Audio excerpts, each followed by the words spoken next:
The beast had not eaten in 3 days. Everyone in the village of Ashfen knew this. They knew because the howling that rolled down from the black ridge each night had grown longer, more ragged, more desperate. A sound less like a predator, and more like something ancient grieving in the dark. The elders said not to leave food near the tree line. The elders said not to look toward the ridge after sunset. The elders said many things, and most of them were shaped by fear. Bonnie had stopped listening to the elders the day they turned her mother away from the healer's door. That had been 2 winters ago. Now she was 23, alone in the small stone cottage at the far edge of the village, close enough to the forest that frost crept under the door each morning, and the smell of pine and cold earth lived permanently in the walls. She didn't mind the cold. She minded hunger. And tonight, she minded the sound coming from the ridge. It wasn't howling anymore. It was whimpering. She stood at the door with her worn wool cloak pulled tight, a small lantern in one hand, and a clay bowl of salted venison broth in the other. The broth was meant for her own supper. She'd been saving the last of the salted meat for 3 days, stretching it the way her mother taught her. A pinch of dried sage, a slow simmer, enough warmth to fool the stomach into feeling full. But that sound. She stepped outside. The path to the tree line was half mud, half frost, and her boots, old leather, cracked at the left toe, sank slightly with each step. The lantern threw a small gold circle around her. Beyond it, the dark was absolute. The pines rose like black columns against a sky-bruised purple with coming snow, and the wind moved through them with a low, persistent moan that was almost indistinguishable from the creature's cry. Almost. She stopped at the edge of the trees. "Hello?" she called, which was possibly the most foolish thing she had ever done. She knew it even as she said it. Silence. Then, from between 2 great pines, something moved. It was enormous. That was the first thing. The sheer size of it, the way it displaced shadow when it shifted, as if the darkness itself had to rearrange around its body. It stood on 4 legs, but they were wrong for a wolf, too long, too powerful. The joints angled with a geometry that suggested something that had once been a man, and remembered it only distantly. The fur was black, not the warm brown black of a common wolf, but a deep, lightless black that seemed to absorb the lantern's glow rather than reflect it. Its eyes, when they found her, were the color of cold amber, yellow gold, burning, ancient. Bonnie did not run. She wasn't brave. She wanted to be clear about that, at least to herself. Her heart was slamming so hard she could feel it in her jaw. Her hands were shaking. The broth sloshed gently in the bowl. But her feet, for reasons she could not immediately explain, did not move backward. The beast lowered its head. It was a strange gesture, not a predator dropping into a crouch before a strike, but something else, something slower. Its massive head descended toward the snow-dusted ground, and she saw it then. A gash along its left shoulder, dark and wet, the fur matted in a wide stain. It had been bleeding for some time. The wound was not fresh, but it had not closed. Whatever had caused it had been designed not to close. "Oh," Bonnie said softly. "You're hurt." The amber eyes watched her. She took 1 step forward, then another. Each step felt like it happened outside her own body, like she was watching herself from somewhere above, thinking this is how it ends. This is a terrible decision, and yet still moving. The clay bowl was warm against her palm. She could smell the sage in the broth, faint and familiar. She stopped 3 feet from the beast's lowered head and crouched down so she was closer to its level. The smell hit her then, iron and pine resin and something deeper, something almost like wood smoke, rich and complicated, not like an animal at all. "I don't have much," she said, as though explaining herself to a creature that could tear her apart with one motion made complete sense. "But it's warm." She set the bowl on the ground between them. The beast stared at it. Then it looked back at her, and something in that amber gaze shifted. A subtle thing, like a flame changing shape in wind. It lowered its muzzle toward the bowl, and she heard it breathe in the steam. A long, slow inhale, then it drank. Not frantically, the way starving animals eat, slowly, carefully, as if it was trying not to frighten her. Bonnie stayed crouched in the frost and watched, and forgot entirely about being cold. When the bowl was empty, the beast raised its head again and regarded her. A bead of broth clung to the dark fur below its jaw. Without thinking, She reached out and wiped it away with the edge of her cloak. The beast went absolutely still. Every muscle in that enormous body froze. She could feel the tension radiating off it like heat from a forge. She realized what she'd done a half-second after doing it, touched the beast. The beast.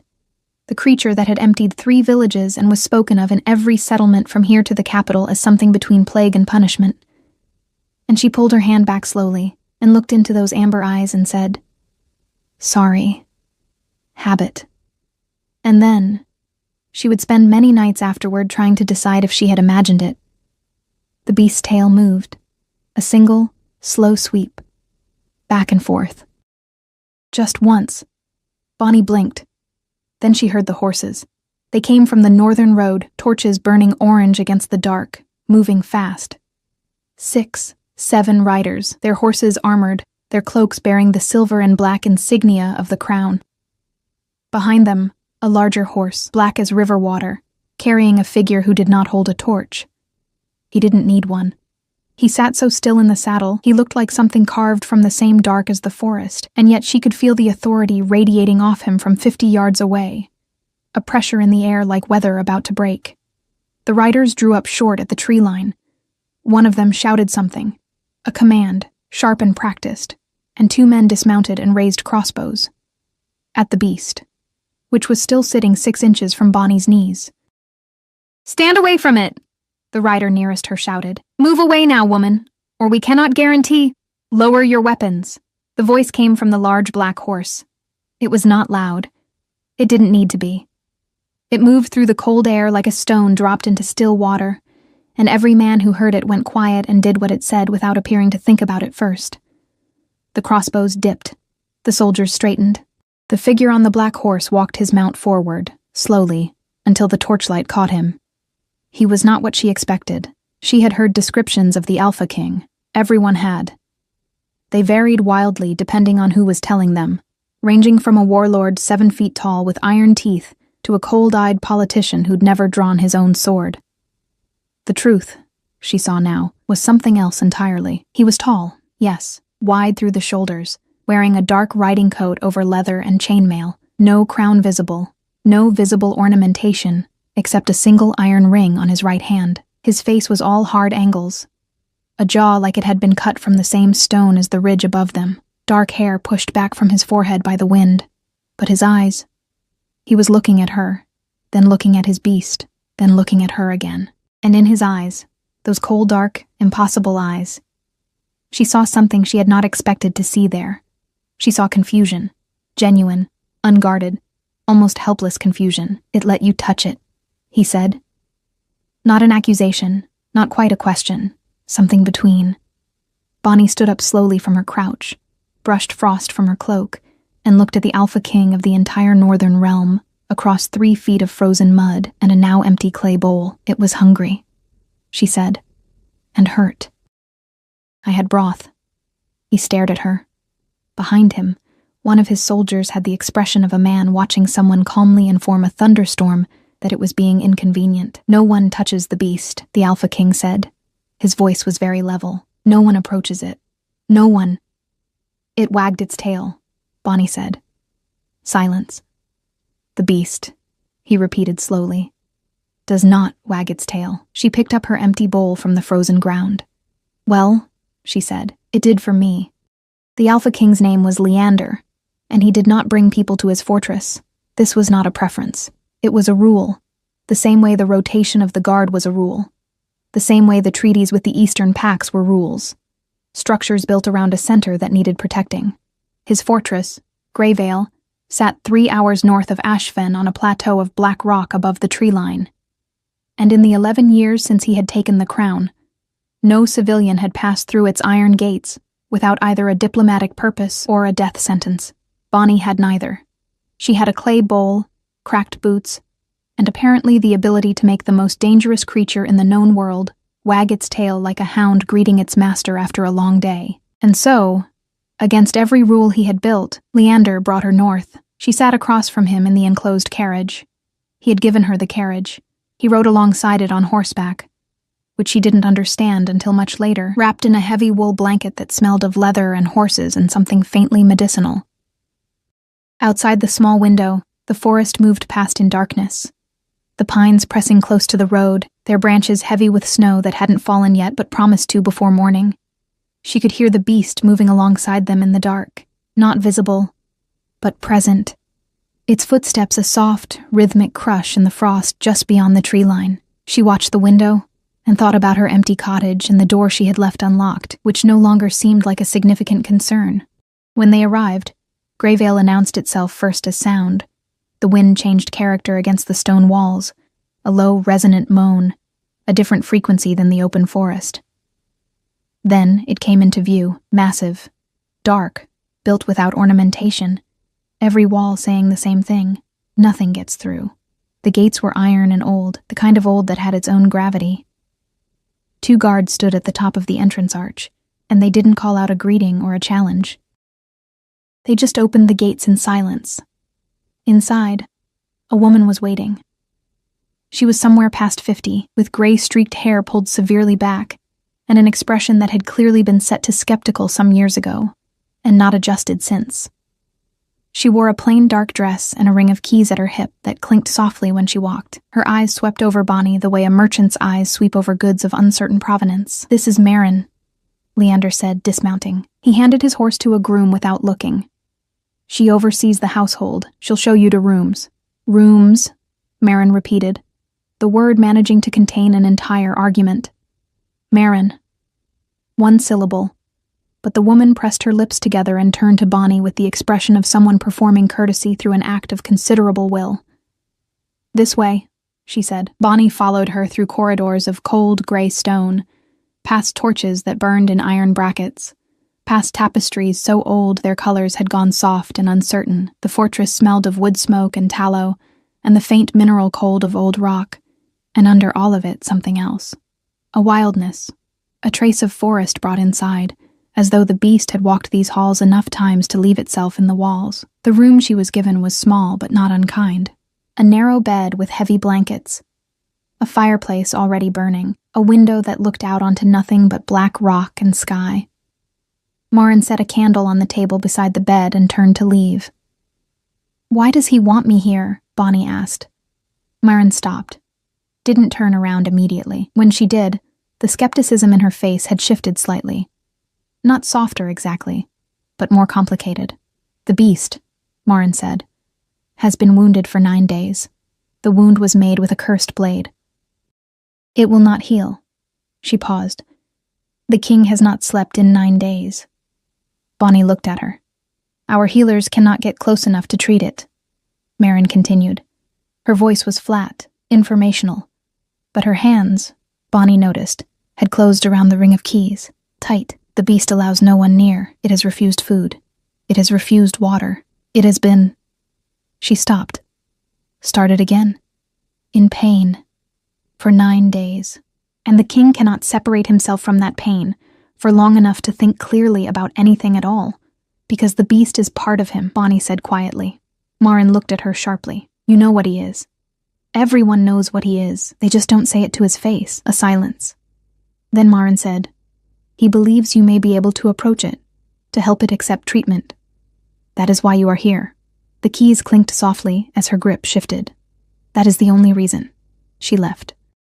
Bonnie sat on the edge of the bed and stared at the fire, and thought about this, about the beast's tail moving in that one slow sweep, about the wound she had seen, deep, deliberately placed, the kind of damage that had been designed to last, about the Alpha King's face in the torchlight, that one moment of unguarded confusion before he locked himself back into stone. The king has not slept in 9 days. She thought about her mother, who had been turned away from the healer's door.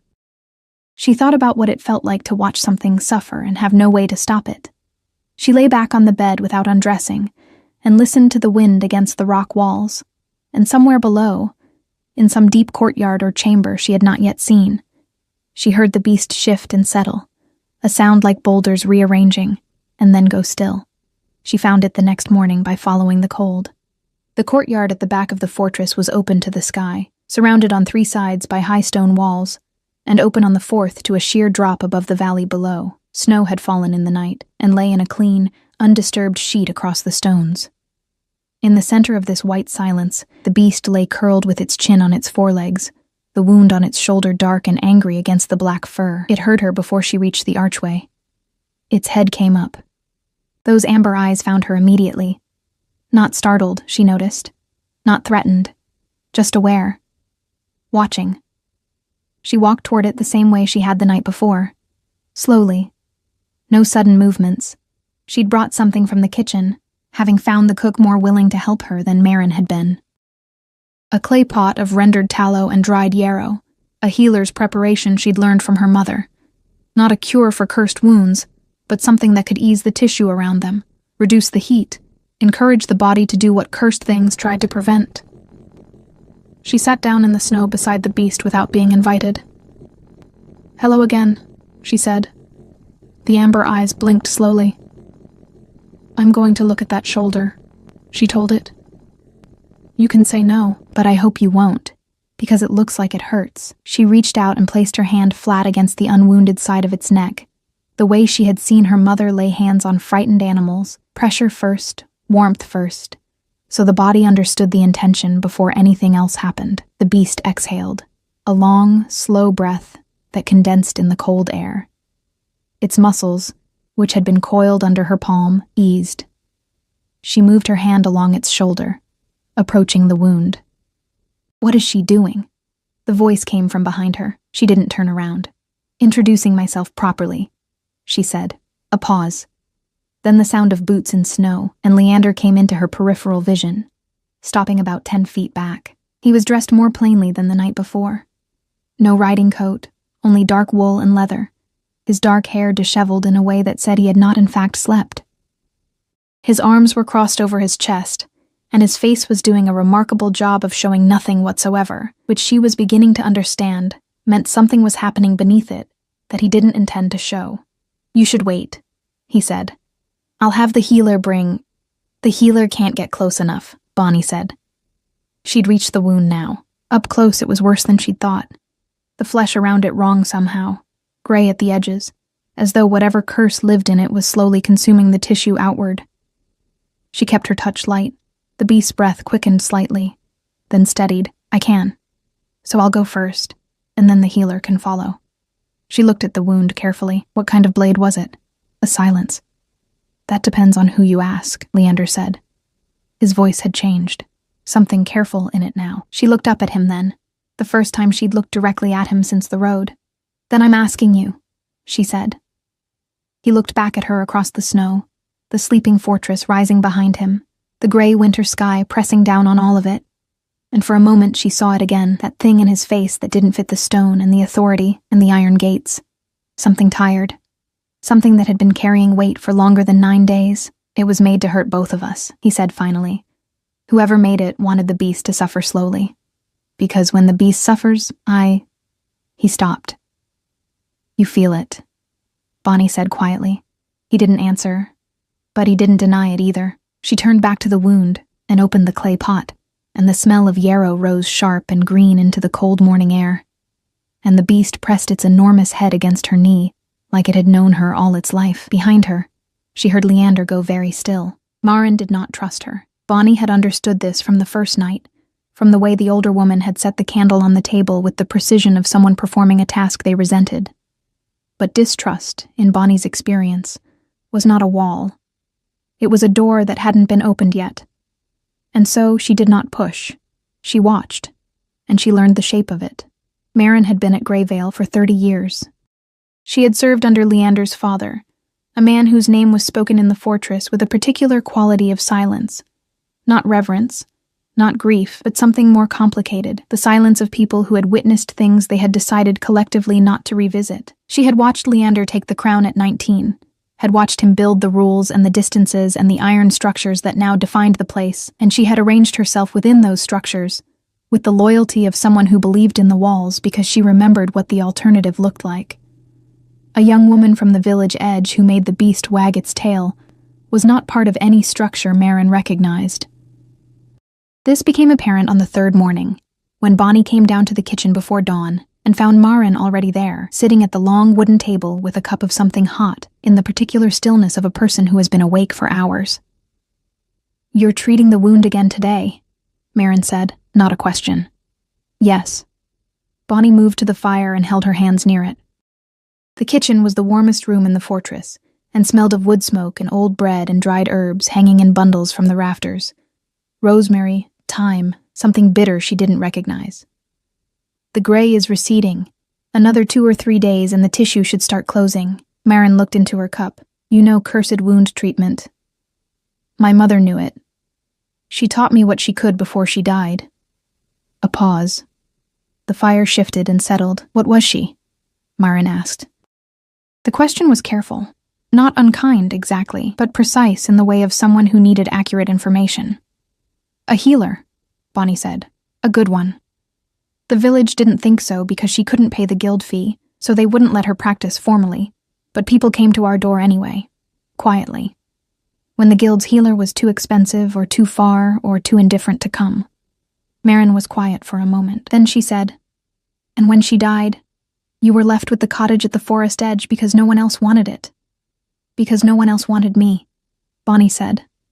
Without bitterness, just accurately, something shifted in Maren's face. Small, almost imperceptible. The door, Bonnie thought, had moved slightly on its hinges. "The wound is cursed by Ironbane," Maren said, which was more information than she had offered in 3 days. "It was designed to prevent the beast form from healing, which means it was designed by someone who knows that forcing the king to remain in his human form long-term—" She stopped. "Weakens him," Bonnie finished. "Destabilizes the bond between his forms," Maren corrected, with the precision of someone who had been thinking about this for 9 days. "If the bond breaks, the beast doesn't disappear, it separates. It becomes uncontrolled," Bonnie said quietly. Maren looked at her steadily. "You understand more than you show. People tend to talk more freely when they think you don't." Another silence.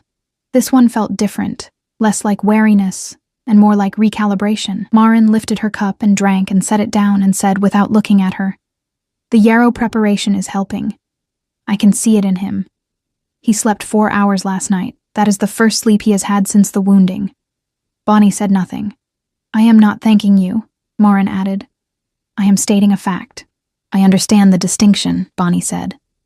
On the 4th day, Leander came to watch her treat the wound. Not from 10 feet back this time.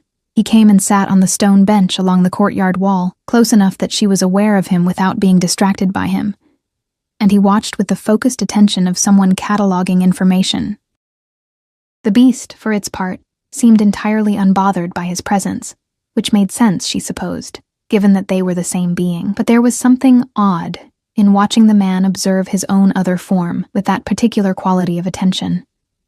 Like watching someone study their own reflection in a dark pool, uncertain of what they were seeing. She worked in silence for a while. The yarrow preparation had done its work. The gray had pulled back from the wound edges, and the tissue beneath looked raw and new, the beginning of real repair. She applied the fresh preparation carefully, and the beast held perfectly still under her hands with the patience of something very large that had decided to be gentle. "How did you know it wouldn't harm you?" Leander asked. She didn't look up. "I didn't." "Then why?" "It was crying," she said simply. "I heard it from my cottage, 3 nights in a row." She smoothed the preparation along the wound's edge. "You can know something is dangerous and still hear it crying. The two facts don't cancel each other." A long silence. "Most people hear what the beast is," he said, "and they hear nothing else. Most people are afraid, and you aren't." She considered this honestly. "I was. I am sometimes still, but fear isn't the most interesting thing I feel when I'm near it." She paused. "Near him," she corrected, because the pronoun had felt wrong even as she said it. The beast being so clearly a him, a person, not a thing. She heard Leander shift on the stone bench. "No one has ever—" he started.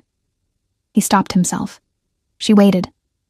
He didn't continue, but she felt the shape of what he hadn't said hanging in the cold air between them like condensed breath. "No one has ever called it him." She finished the treatment and sat back in the snow, and the beast turned its great head and rested its chin on her knee again, and she put her hand on top of its head without thinking, and felt the slow, heavy warmth of it against her palm. "Can I ask you something?" she said. "You can ask." "The blade that wounded him, you said it was made to hurt both of you.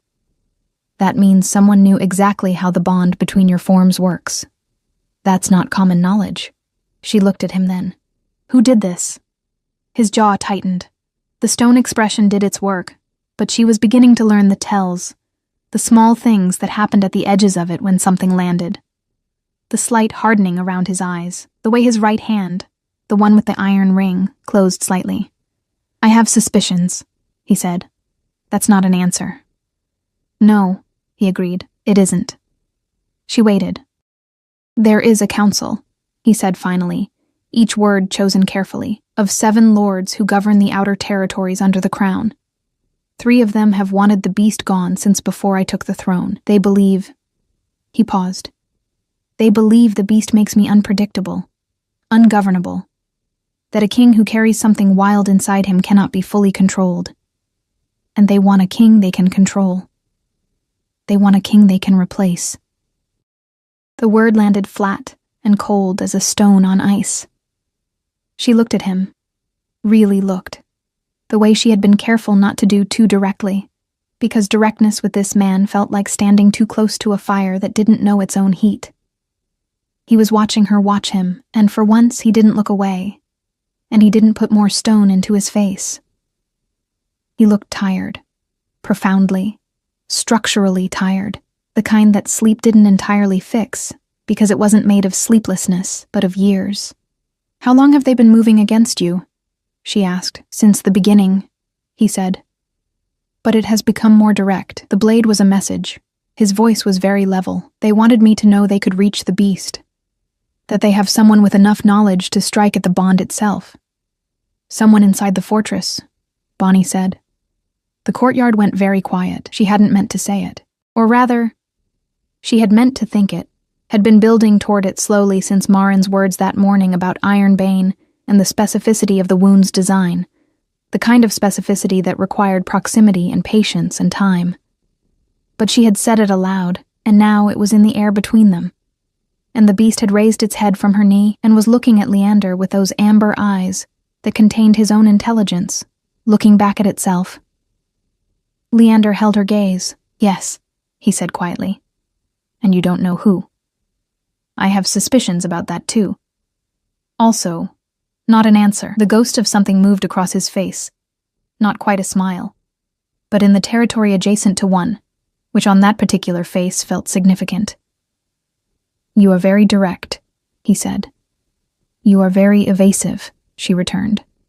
This time the thing on his face settled into something more definite, brief, almost reluctant, gone quickly. But she had seen it. She stood and brushed snow from her knees and picked up the clay pot and looked at him one more time. "Whatever you suspect," she said, "you should act on it before they do." She looked at the wound, nearly half healed now, the gray completely gone. "The beast is getting stronger. When they realize their blade didn't finish the job, they'll send something worse." She turned to go. "Bonnie." Her name in his voice was a strange thing. He said it simply, without inflection, and yet the sound of it stopped her feet before she had consciously decided to stop. "Why are you telling me this?" he asked. "You owe me nothing. You could leave. I would not stop you." She turned back and looked at him across the snow-covered courtyard, the great black beast between them, the gray winter sky above them both. "I know what it looks like," she said, "when something is being hunted and doesn't want to show how much it costs." She held his gaze. "I looked like that for 2 years after my mother died. She left him there with the beast and the silence and the snow. The snow came properly on the 5th night. Bonnie heard it before she saw it. A deepening of the silence outside her window, the particular hush that preceded heavy snowfall, as though the world held its breath before covering itself. She lay in the narrow bed and listened to the fortress settle around her, the old stone contracting in the cold, and thought about what Leander had said. Someone inside the fortress. She had not slept well since saying it aloud. Saying a thing made it more real, gave it edges and weight, and now it moved through her thoughts with the quiet persistence of something that knew it belonged there. She went back through everything she had observed in 5 days, the guards who rotated without speaking to each other, the servants who kept their eyes directed carefully at the floor, the way certain corridors seemed to empty slightly before Leander passed through them, not from deference but from something more like practiced avoidance. Someone here knew the shape of the bond between the man and the beast. Someone had studied it closely enough to know where the wound would do the most damage.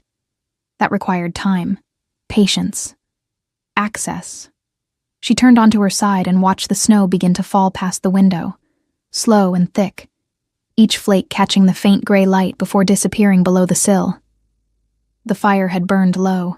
She could smell the ash of it, faintly sweet, and under that the ever-present mineral cold of the stone walls. She thought about the council Leander had mentioned. 3 lords who wanted the beast gone. But a lord didn't wield a cursed blade himself.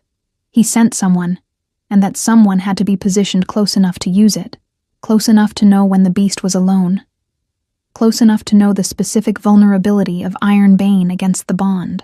A healer would know that, or someone trained as one. She sat up in bed.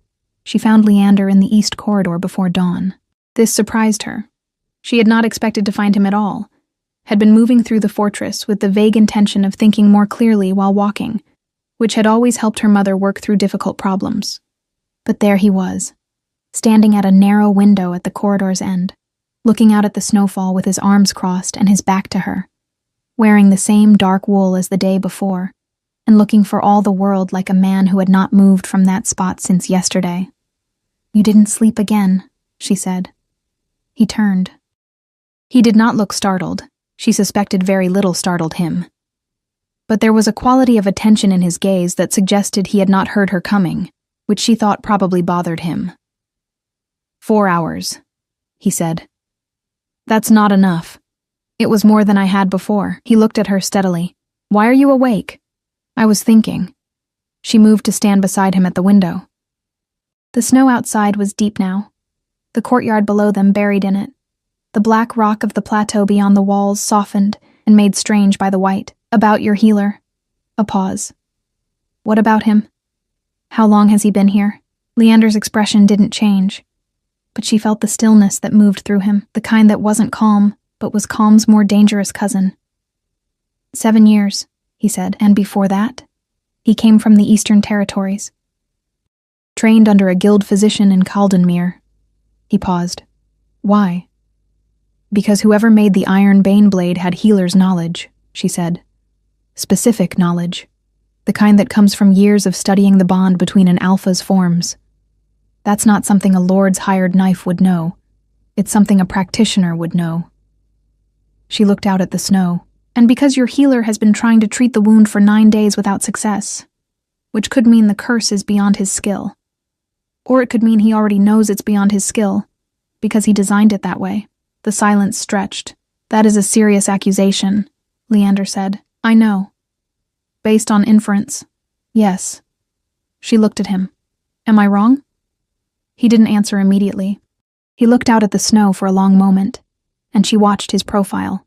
The hard jaw, the dark lashes, the faint line between his brows that deepened slightly when he was thinking through something he didn't want to think through. Corvin has been loyal, he said. For 7 years. Loyalty is sometimes a long investment, Bonnie said quietly. The most useful kind of betrayal is the kind that waits until the moment when it will hurt the most. He turned to look at her then, fully. And there was something in his expression that hadn't been there before. Not the stone, not the tiredness, but something more raw, something that recognized what she was saying from the inside. You've experienced that, he said. My mother's friend, she said. The woman who had eaten at our table for 10 years. When my mother became too ill to practice, she was the one who told the guild healer which remedies my mother kept in the house, so they could cite her for practicing without a license. She kept her voice even. She did it to inherit the cottage. She thought I would leave. A pause. I didn't. Leander watched her. I'm sorry, he said, simple, unadorned. She looked at him sideways. You say that like you mean it. I do mean it. She held his gaze for a moment. He didn't look away. Neither did she. Watch your healer, she said finally. That's all I'm saying. Watch him carefully, and watch who he speaks to, and see if there is a pattern. She turned to go back to her room. Bonnie. Again, her name. Again, that quality it had in his voice. Not a command, not a summons. Something less easily defined. She stopped. When the beast is healed, he said, you will want to return to Ashfen. It wasn't quite a question. She answered it anyway. I haven't decided, she said, and went back to her room. She had not, in fact, decided. She lay in bed as the snow deepened outside and examined this honestly, because she had always believed that honesty with oneself was the one courtesy you owed yourself regardless of circumstances. The cottage in Ashfen was hers. The forest edge was hers. The cold and the isolation and the quiet were hers, in the way that things are yours when no one else wanted them first, which was a specific and complicated kind of ownership. But she had not thought of the cottage in days.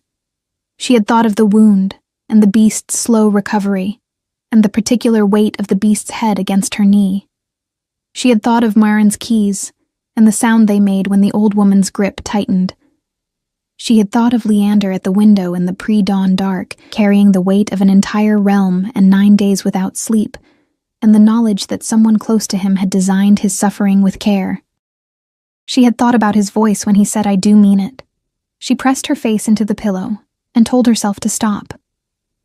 The confrontation came 2 days later. Not the confrontation she had been anticipating. She had been watching Corvin, the healer, a narrow-shouldered man of middle years, with careful hands and careful eyes, and a habit of being in rooms adjacent to the ones being discussed. She had been noting his movements, the way he hovered near Leander's solar in the evenings, the way he had twice now appeared in the corridor outside the courtyard when she was treating the beast, watching from a distance with an expression that was professionally neutral in a way that professional neutrality usually wasn't.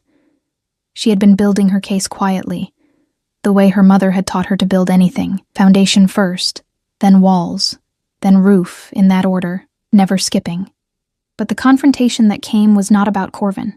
It was in the great hall, at the evening meal, where Bonnie had taken to eating at the long side table with the household staff rather than at the main table. Partly because it was less exposed, and partly because the kitchen girl, a round-faced young woman named Pell, had begun saving her the bread end with the most crust, which Bonnie had a weakness for. She was eating this bread when the doors of the great hall opened, and 3 men came in who had not been there before. They were well-dressed, too well-dressed for the road, which meant they had changed after arriving, which meant they had been expected. They wore the insignia of the outer territories on their cloaks, the regional crests of 3 different lords' houses, and they walked with the specific confidence of men who believed their presence was an inevitability that the room should adjust itself around. Pell went very still beside Bonnie. Who are they? Bonnie asked quietly. Lord Fenwick's men, Pell said, even quieter. And Lord Harwick's, and the one in the middle, the tall one, that's Soren. He speaks for Lord Calder. 3 of the 7 lords, the ones Leander had mentioned. Bonnie set down her bread. Leander was at the main table. He had risen when the doors opened, which she was learning was a thing he did. Not from surprise, but from the instinct of someone who had spent years ensuring they were always standing when conflict entered. He was standing now, and his face was absolutely still. And the iron ring on his right hand caught the torchlight, as his hand moved slightly from the table edge. The tall man, Soren, crossed the hall without being invited to do so, and stopped at a distance from Leander that was technically respectful and actually aggressive. My lords send their regards, he said. His voice was trained for halls like this, wide and carrying. And their concern. Word has reached the outer territories that the king has been indisposed. The king is present, Leander said. As you can see. Present, Soren agreed pleasantly. But not, our lords are given to understand, fully himself. His eyes moved, deliberately, slowly, to the courtyard door. There are questions, my lord king, about the stability of leadership when the other aspect of governance has been compromised. The hall had gone quiet, not the comfortable quiet of a room at rest, but the rigid quiet of people making themselves invisible. Bonnie looked at Leander's face. She saw the cost of it. The precise, enormous cost of standing there and receiving this in public, in front of his household, and keeping everything locked behind the stone. She saw the line of his jaw and the slight whitening of his knuckles at his side, and the almost imperceptible way his breath had shallowed, because the beast was still healing and the bond was still fragile, and having men in this room who were part of the reason for that fragility required a control that was being paid for in something she suspected was close to pain. She stood up from the side table. She didn't plan it. She was standing before she had decided to stand, the way she had walked toward the beast in the dark without deciding to walk, her feet apparently having their own judgment about what the moment required. She crossed the hall to where Leander stood. Several people looked at her. Soren looked at her with the particular expression of a man recalibrating the room and not enjoying the necessity. She was wearing plain wool, worn boots, her dark hair pulled back simply, and she was aware that she looked exactly like what she was, a village woman with no title, no crest, no political weight whatsoever. She stopped beside Leander, not behind him. Beside. The king, she said clearly, into the quiet hall, has been managing a cursed wound sustained in defense of this territory. The wound is healing. The beast is recovering. Any suggestion of instability is either premature or deliberately misleading, and I suspect the men present know which. The silence that followed was a different quality entirely from the one before. Soren looked at her with flat, cold eyes. And you are? Someone who has spent the last 6 days treating what your lord's instrument tried to break, she said. Her voice was even. Her heart was extremely loud inside her chest, but her voice was even. The Ironbane blade was specific work. Skilled work. The kind that requires either a trained healer or someone with access to one. She held his gaze. Your lords might want to consider whether the people they employ are as careful with their associations as they believe. It was a warning shot, deliberate, meant to be recognized as one. Soren's expression didn't change, but something behind it did. A subtle realignment, the look of a man updating his assessment of a situation he had believed was simpler than it was. He looked at Leander. An interesting household you keep, my lord king, he said. Yes, Leander said. His voice was completely steady. It is. Soren and his companions withdrew to the guest quarters they had apparently already been assigned, because the visit had clearly been announced in advance through channels that had not included Bonnie's knowledge of it. And the hall slowly, carefully, returned to something resembling normal. Bonnie became aware that her hands were shaking. She pressed them flat against her thighs and stared at the middle distance, and breathed. That, said Marin's voice directly behind her, was either very brave or very stupid. Probably both, Bonnie said. A pause, then the sound of keys, and Marin appeared beside her, and for the first time, the older woman was not looking at her with assessment or wariness, or the careful neutrality of suspended judgment. She was looking at her with something that had not been there before, something that looked, quietly, like respect. The healer, Marin said, very low. Corvin. I have been watching him since you mentioned it to the king. This morning he sent a letter by private courier. She paused. Not through the fortress dispatch. Bonnie looked at her. To Caldenmere, Marin said. Where Lord Calder's secondary estate is located. The shaking in Bonnie's hand stopped. How long until Leander knows? She asked. He already does, Marin said. I told him an hour ago. She looked toward the main table, where Leander stood speaking quietly with his captain of the guard, his face closed and deliberate, and working through what came next. He will move tonight. She paused again. A longer pause. Then she said without looking at Bonnie, You should know that he asked me this morning what I thought of you. Bonnie said nothing. I told him, Marin said carefully, that I thought you were either the most dangerous thing to come through these gates in 11 years, or the best. She finally looked at her. I have not yet decided which. What did he say? Bonnie asked. Marin's expression shifted, a complicated thing, small and precise, moving across her face and settling. He said, the older woman replied, So have I. Leander moved at midnight.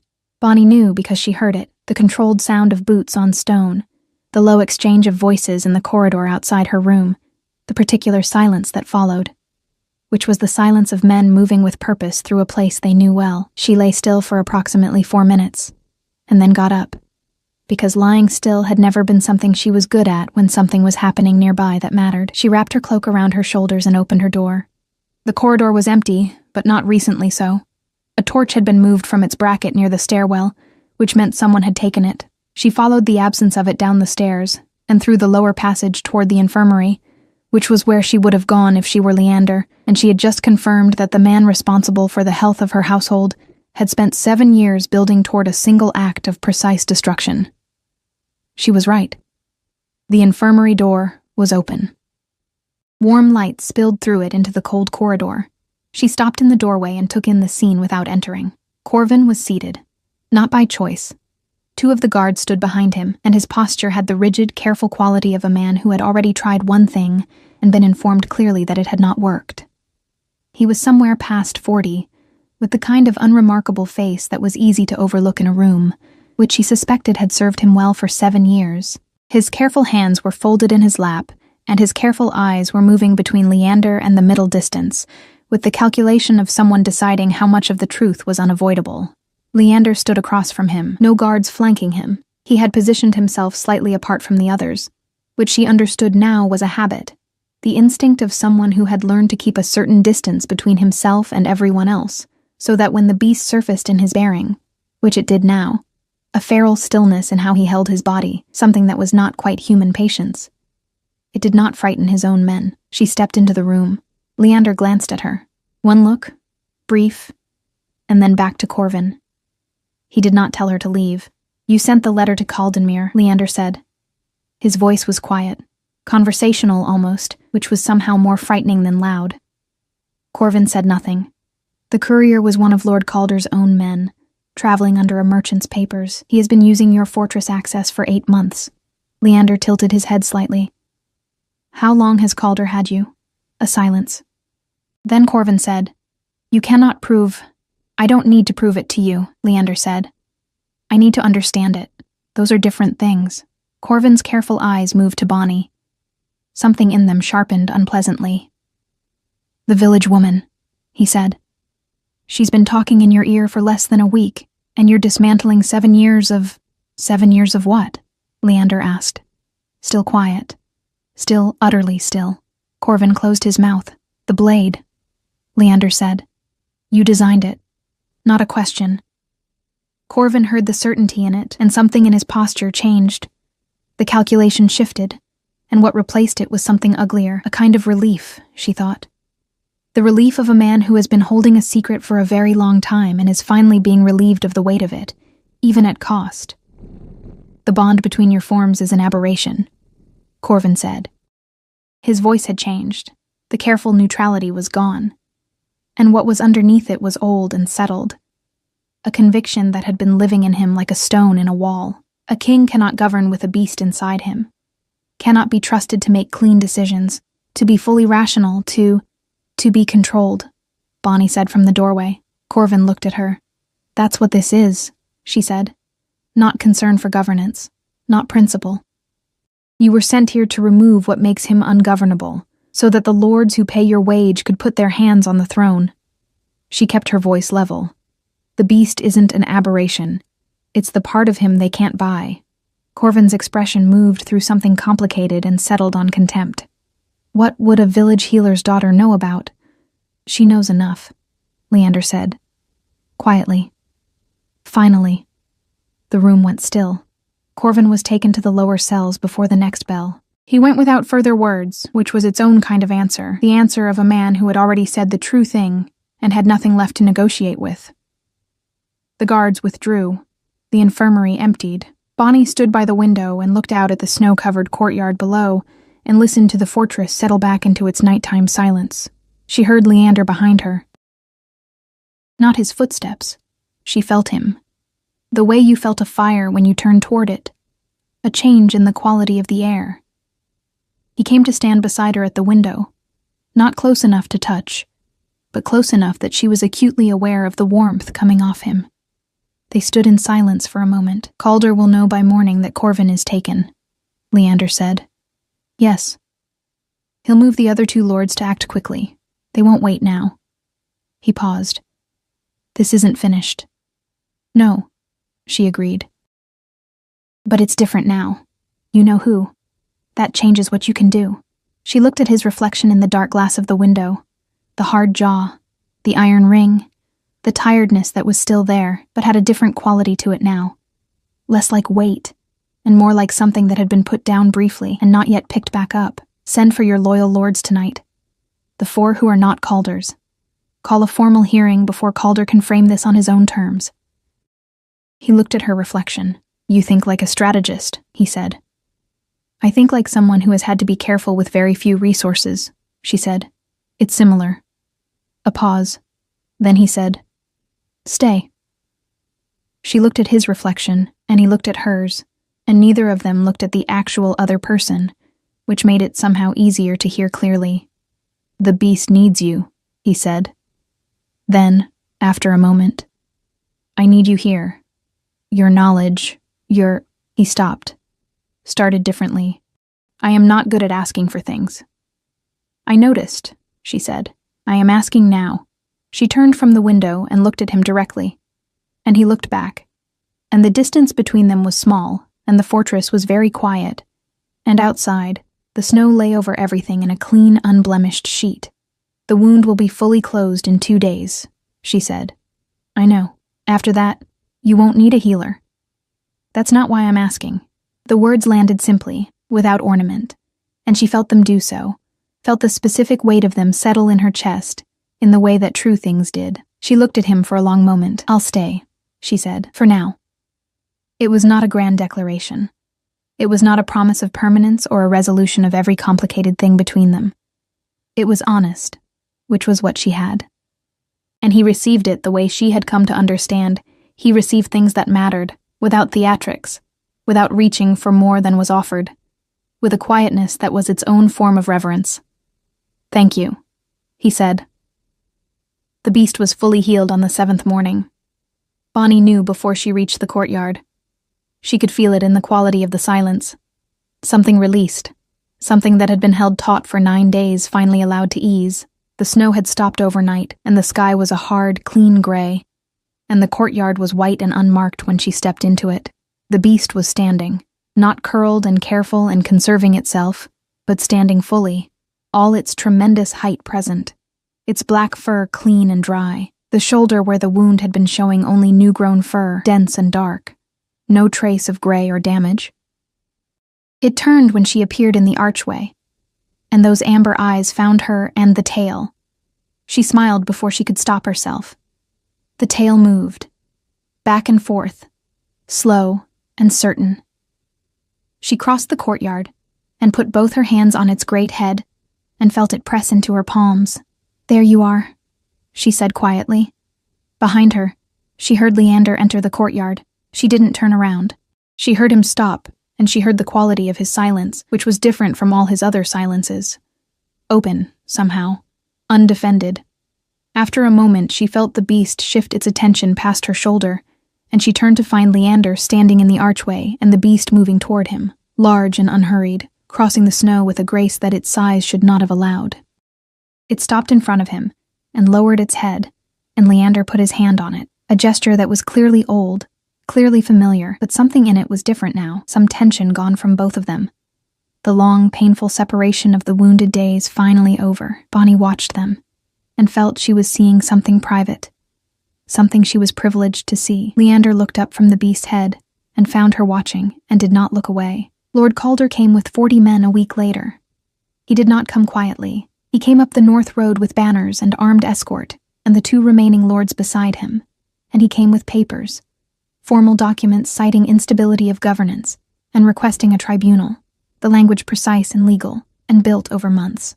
He found the gates of Greyvale open. He found Leander's 4 loyal lords already inside, arrived 2 days prior, seated in the great hall with their own documents and their own witnesses, and a complete accounting of Corvin's 7 years of access, correspondence, and the specific metallurgical composition of the iron bane blade that matched materials purchased through Calder's own estate accounts. He found Maren at the hall's entrance with her keys and her expression, directing his men where they could and could not go with the serene authority of a woman who had been managing difficult visitors for 30 years. And he found Bonnie beside Leander at the main table when he entered the hall. Not behind him, and not at the side table, but beside, and whatever calculation Calder had arrived with, encountered this fact, and had to revise itself in real time, which she observed with quiet satisfaction. The tribunal lasted 3 days. Calder was skilled. She would grant him that. He had built his case carefully, and he argued it well, and there were moments when the room tilted, and she felt the precariousness of it. The way truth was not always its own sufficient argument when power and money and old alliances were arranged against it. But Leander was better. Leander had 11 years of understanding exactly how these men thought, had spent 11 years being underestimated and maneuvered and pressured, and had apparently spent those years learning with great precision how to wait and how to document, and how to be ready when the moment came. Corvin's testimony was the final weight on the scale. He gave it without being compelled. She thought again of the relief she had seen in him that night in the infirmary. The exhaustion of a long secret finally surrendered.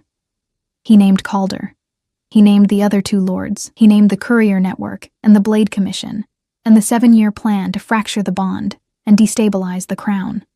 When he finished, the hall was very quiet. Calder looked across the table at Leander, and the calculation in his face ran out of places to go. "This changes nothing," Calder said. "About what he is. About what it means to have a beast on the throne." "It means," Leander said quietly, "that the throne cannot be bought." 3 lords lost their titles before the week was out. Calder was confined to his estate, pending a full legal tribunal in the capital. The other 2, whose involvement had been less direct, were stripped of their council seats and replaced. It was done cleanly and formally, and with the kind of documentation that made it permanent. The night after the last paper was signed, Bonnie stood at the window of her room and looked out at the plateau and the dark valley below and the stars that had come out hard and bright after the clouds cleared, and she thought about the cottage in Ashfan with its cracked door and its cold walls and its permanent smell of pine coming in from the forest. She thought about it without grief, which surprised her. She thought about it the way you thought about a place that had served its purpose and done its job, which had been to keep her alive and intact until something else was possible. There was a knock at her door. Leander stood in the corridor with no guards and no iron expression, just the tiredness and the iron ring, and his dark eyes that were, she had come to understand, the most honest part of him. "It's done," he said. "I know. I wanted to tell you myself." She looked at him. He looked at her. "Come in," she said. "I'll find something warm for you to drink, and you can tell me what comes next." He came in. She found the small pot of dried chamomile she had requisitioned from the kitchen 3 days ago for exactly this kind of moment, knowing somehow that it would come. She hung it over the fire, and the smell of it rose, gentle and ordinary, into the cold room. He sat in the chair by the fire, and she sat across from him, and outside the stars were very bright, and the fortress was quiet, and the beast was somewhere below them in the courtyard, resting in the clean night air, whole and healed, and finally at peace.